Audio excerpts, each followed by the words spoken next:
प्रणाम साथियों, मैं योगी अरुणानंद मुनि आप सभी का हार्दिक स्वागत करता हूं और आशा करता हूं कि आप सभी कुशल मंगल है। साथियों, आज का जो हमारा वीडियो है वो हल्दी से जुड़ा हुआ है। हल्दी आपका एक मसाला है जो प्रत्येक भारतीय की रसोई में पाया जाता है। पूरा भारत इससे परिचित है और हमारी हर सब्जी में हल्दी पड़ती है। हमारी जो रसोई है वो अपने आप में रोग नाशक है, लेकिन उसका तरीका हमको प्रयोग करना आना चाहिए। और हल्दी पर वीडियो बनाने का एक कारण ये है साथियों, क्योंकि एक मेरे पास एक मित्र आए थे अपनी नाड़ी दिखाने के लिए, तो उनके पूरे शरीर में खुजली हो रही थी। तो मैंने उनसे पूछा, भाई ये खुजली का कारण क्या है? तो बाद में डायग्नोस करने पर मालूम चला कि वो हल्दी का पानी पिछले 3-4 महीने से पी रहे थे।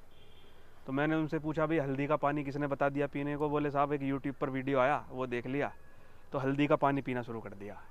क्योंकि उन्होंने उस यूट्यूब वीडियो में ऐसा सुना था कि हल्दी का पानी पीने से शरीर के सारे ब्लॉक खुल जाते हैं। तो देखो, इस दुनिया में प्रत्येक चीज़ औषधि है। ये घास है ना, घास, ये भी औषधि है, लेकिन तरीका मालूम होना चाहिए। और लोग क्या करते हैं, यूट्यूब का वीडियो देखकर अपनी प्रकृति का उन्हें ध्यान नहीं होता, बेचारे भोले भाले होते हैं। और यूट्यूब की एक विशेषता है, यहाँ पर अच्छे वीडियोज़ भी हैं और व्यूज़ बनाने के लिए बस सूचनाएँ भी हैं, बस डाले जा रहे हैं, तो उससे कभी कभी नुकसान भी उठाना पड़ता है। तो हल्दी के बहुत सारे गुण हैं, जिनमें से पहले मैं कुछ गुणों के बारे में बताऊंगा, उसके बाद ये बताऊंगा कि हल्दी का पानी किनको पीना चाहिए और किनको नहीं पीना चाहिए। आयुर्वेद के अनुसार जो हल्दी है वो चरपरी है, कड़वी है, वात नाशक है, कफ शामक है, उष्ण है, पांडु रोग अर्थात पीलिए को नष्ट करने वाली है, संधिवात को नष्ट करने वाली है, प्रमेह रोग जिसको किसको बोलते हैं, धातु रोग जिसको हम बोलते हैं, धातु क्षीणता, जिसमें आपका पेशाब के रास्ते से धातु गिरना, एल्बुमिन जाना, शीघ्र पतन आदि बीमारियों को नष्ट करने वाली होती है, शरीर को बल देने वाली होती है, एंटीऑक्सीडेंट है, एंटीवायरल है, एंटीसेप्टिक है, एंटी इन्फ्लेमेंट्री है। बहुत सारे गुण हल्दी के अंदर पाए जाते हैं। तो सबसे पहले मैं आपको बता दूं, जो हल्दी की गांठ है, एक ऐसा प्रयोग मैं आज आपको बताने जा रहा हूं हल्दी का, जो हमारे गुरुजी ने हमको बताया, हमको मालूम नहीं था। जो लोग हल्दी बोते हैं अपने खेत में, तो जो हल्दी है उसको अगर आप 3 साल तक बोकर रखेंगे ज़मीन के अंदर, 3 साल तक वो हल्दी की गांठ निकालनी नहीं है। जब 3 साल आपके पूरे हो जाएं तो उस हल्दी की गांठ को निकाल लो। ये बन गई आपकी महाजड़ी बूटी। जैसे जो घी है, घी जितना पुराना होता जाता है उस घी के नाम बदलते जाते हैं। आज का जो घी है और 100 साल पुराना जो घी है उसमें ज़मीन आसमान का अंतर हो जाता है? तो जितना पुराना घी होता जाता है उतना बलकारक होता जाता है। उसी तरह से हल्दी, वो 3 वर्ष जब ज़मीन में रहती है तो हल्दी और ज़मीन अर्थात मिट्टी तत्व, मृदा तत्व मिलकर उस हल्दी को अत्यंत औषधीय बना देता है। अब आपको कहीं चोट लगी हो, आपको कहीं पीड़ा हो, शरीर में वात पीड़ा हो, जोड़ों का दर्द हो, कहीं एक्सीडेंट हो गया हो, हड्डी टूट गई हो पहले कभी, और जब पुरवाई चलती है, हवा चलती है तो दर्द होता है शरीर में हवा के साथ, तो आप बस थोड़ी सी हल्दी रगड़ कर, यानी कि उसको घिस कर, कद्दूकस में घिस कर और थोड़ा दूध के साथ उबाल कर पी लो। 3 दिन में दर्द गायब आपका। ये मैं अनुभव की चीज़ बता रहा हूँ। लेकिन हल्दी 3 साल पुरानी होनी चाहिए। वो अब छोड़ो, वो तो एक अलग चीज़ हो गई। दूसरे उपयोग क्या है हल्दी के साथियों? दूसरे प्रयोग, अगर आप त्वचा को मुलायम बनाना चाहते हैं, त्वचा को चमकीला बनाना चाहते हैं, तो हल्दी को मक्खन के साथ मिलाकर अगर आप लेते हैं तो, और उसका उबटन बनाकर पूरे शरीर पर लगाते हैं, तो आपकी त्वचा मुलायम बनती है और चमकदार बनती है। दूसरा क्या है, अब हल्दी का एक प्रयोग जो बहुत महत्वपूर्ण प्रयोग है, जैसे हल्दी को गलत तरीके से लेने पर खुजली होने लगती है और चर्म रोग तक हो सकते हैं, उसी तरह से जो हल्दी है, 1 तोला हल्दी को 8 तोला गुड़ के साथ, यानी कि हल्दी कम गुड़ ज़्यादा, 1 तोला हल्दी 8 तोला गुड़, उसको क्या करेंगे, पानी के साथ आप सेवन करेंगे। थोड़ा गुनगुने पानी के साथ या ठंडे पानी के साथ भी सेवन कर सकते हैं, दिन में 1 से 2 बार, सुबह को और शाम को। तो किसी भी प्रकार का चर्म रोग हो, स्किन डिजीज़ हो, वो नष्ट हो जाती है। एक मैं हल्दी का एक बहुत बड़ा प्रयोग बता रहा हूँ। जो लोग गलत कुटैवों में पड़ जाते हैं, गलत आदतों में पड़ जाते हैं, विशेष रूप से गर्म चीज़ें खाते हैं, मांसाहार आदि का सेवन करते हैं, तो पेशाब के रास्ते धातु क्षीणता अर्थात स्पर्म जाने लगता है, शुक्र धातु क्षीण होने लगती है। कुछ लोगों को प्री मैच्योर इजैकुलेशन की शिकायत हो जाती है, जिसको शीघ्र पतन आदि हम बोलते हैं। उसके लिए हमको क्या करना है, हल्दी का चूर्ण, बहुत थोड़ा चूर्ण, आंवले के रस के साथ आपको नित्य सेवन करना है। थोड़ा आंवले का रस ले लेंगे, थोड़ा हल्दी का चूर्ण ले लेंगे और आप उसको रोज़ सेवन करें। यानी कि आधा चम्मच से भी कम थोड़ा हल्दी और आधा कप जैसा आंवले का रस, उसमें थोड़ा पानी मिला लेंगे और सायंकाल अर्थात लगभग 4 से 6 के बीच में आप उसको सेवन करेंगे। 40 दिन सेवन कर लेंगे, आपकी धातु क्षीणता, आपके प्रमेह आदि बिल्कुल नष्ट हो जाएंगे। यहाँ तक कि डायबिटीज में भी ये फार्मूला बहुत अच्छा काम करता है। इसलिए सुश्रुत, चरक आदि आचार्यों ने इसको मेह घन कहा है, अर्थात प्रमेह को मिटाने वाली।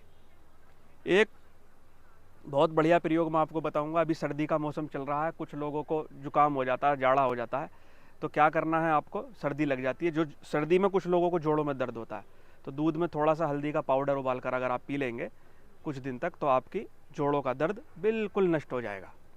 ये हल्दी की विशेषता है। एक पहलवान कुश्ती लड़ता था, तो मैंने उससे पूछा था, भाई तुम लोग क्या करते हो? बोले कुश्ती लड़ने के बाद हम थोड़ा सा हल्दी का दूध पीते हैं, थोड़ी सी मात्रा में हल्दी।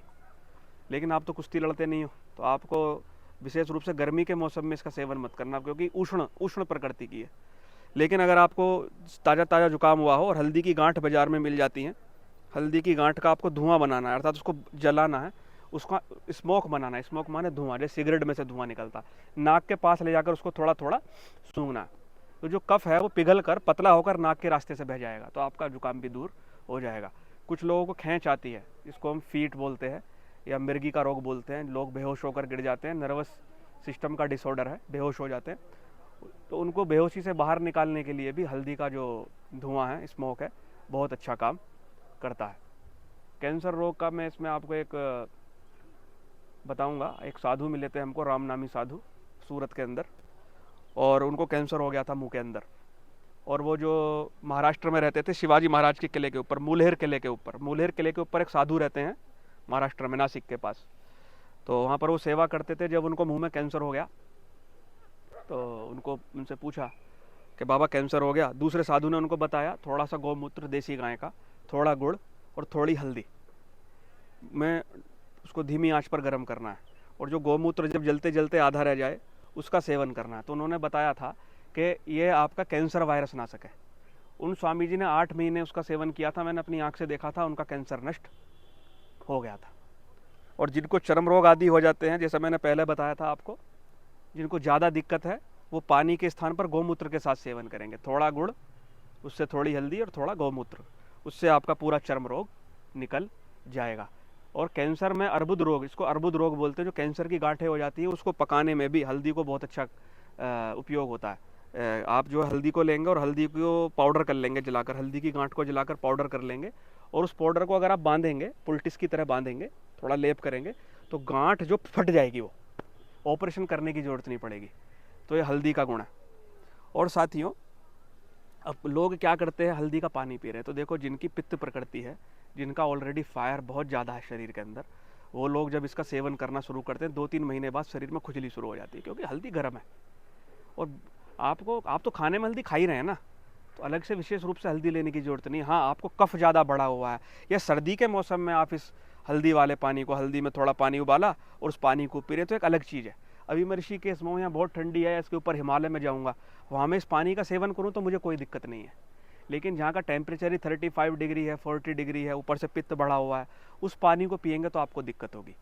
और अगर आप इस पानी का सेवन कर भी रहे हैं तो 7 दिन से ज़्यादा इसका सेवन ना करें। मान लो 7 दिन करके बंद कर दें, और गर्मी के मौसम में तो बिल्कुल ना करें। और मान लो आज सेवन आपने हल्दी के पानी का किया, तो 3 दिन तक ना करें, फिर चौथे दिन करें, फिर ऐसे 3-3 दिन के गैप में करें। मुश्किल से पूरे 1 महीने में 7 दिन तक इसका सेवन आप कर सकते हैं। तो YouTube पर विशेष रूप से वीडियो देखते समय सावधान रहें। और मेरी भी वीडियो में मैं एक चीज़ बता देना चाहता हूँ, मेरे को भी नहीं मालूम है कि किस रोग का रोगी मेरे सामने बैठा हुआ है। तो प्रत्येक फार्मूले को उपयोग करते समय अगर आपको थोड़ी सी भी शंका है, तो YouTube में कमेंट बॉक्स होता है, उसमें आप पूछ सकते हैं कि भाई ऐसा ऐसा है, तो क्या हमको ये करना चाहिए, नहीं करना चाहिए। हालांकि मैं बहुत सावधान रहता हूँ वीडियो बनाते समय, लेकिन फिर भी इन्फॉर्मेशन है, तो इन्फॉर्मेशन देते समय हमको सावधान रहना, लेकिन बाद में भी आप लोगों को विशेष रूप से सावधान रहना होता है। तो आप पूछ सकते हैं कि भाई मेरे को ये बीमारी है, क्या मैं इसका प्रयोग कर सकता हूँ या कर सकती हूँ, ऐसा। तो साथियों, वीडियो पसंद आए तो लाइक करना, शेयर करना, चैनल को सब्सक्राइब करना, ताकि आपको ऐसे और भी वीडियोस प्राप्त होते रहें। मैं आपके मंगल की कामना करता हूँ। आपका जीवन खुशियों से भरा रहे। प्रणाम।